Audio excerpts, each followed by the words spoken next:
Bonjour tout le monde, j'espère que ça va bien. Aujourd'hui, je vous présente une petite capsule qui va être un peu différente de notre processus de datation. On va regarder dans un autre angle, on va regarder le curriculum vitae parce que vous allez en recevoir, vous allez devoir les analyser, c'est une étape de la sélection, mais aussi parce que vous aussi, dans votre démarche de recherche d'emploi, il faudra vous intéresser à votre mise en marché avec un bon curriculum vitae. D'abord, qu'est-ce qu'est l'objectif du curriculum vitae? Ce qu'on veut, c'est de présenter, idéalement sur une seule page, le profil d'un candidat. Pour ça, le curriculum vitae doit être clair, c'est-à-dire que l'information doit être bien organisée et doit être attractif. On a le goût de le regarder, on a le goût de le consulter et efficace, c'est qu'on pourra repérer l'information qui est la plus importante à notre sens. Rappelez-vous qu'un recruteur va sûrement prendre moins de 2 minutes pour consulter un curriculum vitae. Parfois même, ça se compte en secondes. Un curriculum vitae, ça se modifie. Selon une offre d'emploi, on va utiliser ce qui sont les critères, ce qui sont les tâches, ce qui sont les caractéristiques recherchées pour qu'on les retrouve dans notre curriculum vitae pour qu'ils reflètent en quoi on est un bon candidat. Il y a 4 types de curriculum vitae qui existent: chronologique, fonctionnel, mixte, par compétence. Par compétence, on va l'utiliser peut-être quand notre carrière sera très avancée, mais on utilise le plus fréquemment le curriculum vitae chronologique. C'est ce qu'on s'attend quand on est recruteur, en tout cas dans le milieu du loisir, c'est qu'on va mettre de l'emphase sur l'expérience la plus récente. On va présenter notre cheminement professionnel aussi dans un ordre chronologique et il faut que notre curriculum vitae soit facile à rédiger et à mettre à jour aussi parce que c'est ce qui est attendu des recruteurs, d'avoir un curriculum vitae qui va être chronologique, donc que l'information est remise à jour et est à jour. L'organisation du curriculum vitae, ça peut bouger un peu, mais on va voir son nom, ses coordonnées. Généralement, la formation avant, l'expérience après, mais ça peut être interchangé. On peut parler aussi de nos champs d'intérêt, les types de projets, des tâches qui nous allument. Certains vont mettre ça dès le départ, là, tout de suite après le nom, les coordonnées.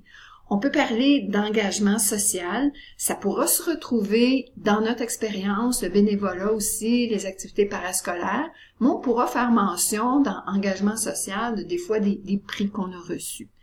D'autres informations qu'on devrait retrouver, en quelque part, si c'est pas à la fin, la langue, les habiletés informatiques, vraiment un incontournable, et les autres formations. Dans notre cas, on peut penser à la formation de premiers soins, on décidera de la mettre comme complémentaire ou de façon plus stratégique pour certains emplois, l'intégrer tout de suite dans la formation.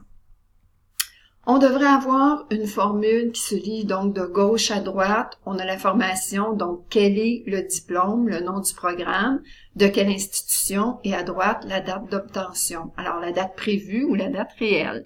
Dans l'expérience, on voudra voir le titre du poste, le lieu, c'est-à-dire quelle organisation, et les principales tâches, responsabilités ou les réalisations. Et là, on va avoir 1 ou 2 lignes. Il ne faut vraiment pas prendre beaucoup d'espace. Je vous montre un petit modèle dans quelques minutes.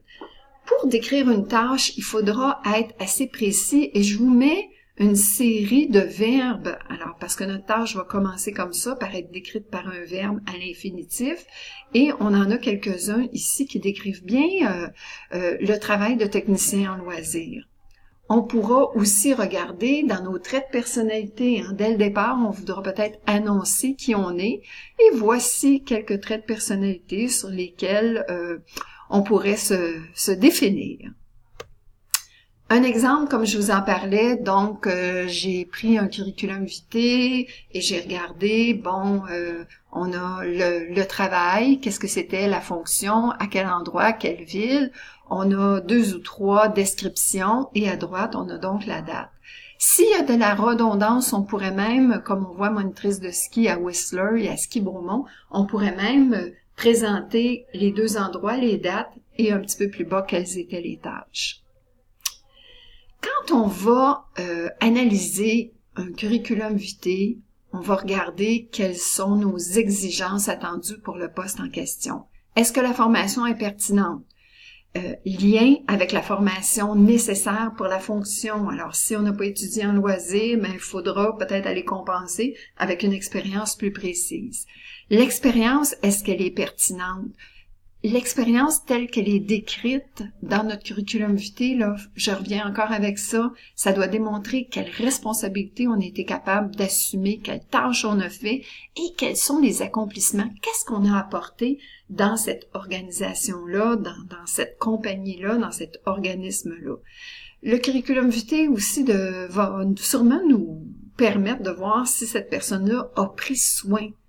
Est-ce que c'est appliqué, le curriculum vitae? Donc, ça va nous donner des indices sur est-ce que la personne est motivée. Et l'attention aussi qu'elle porte à sa démarche de recherche d'emploi.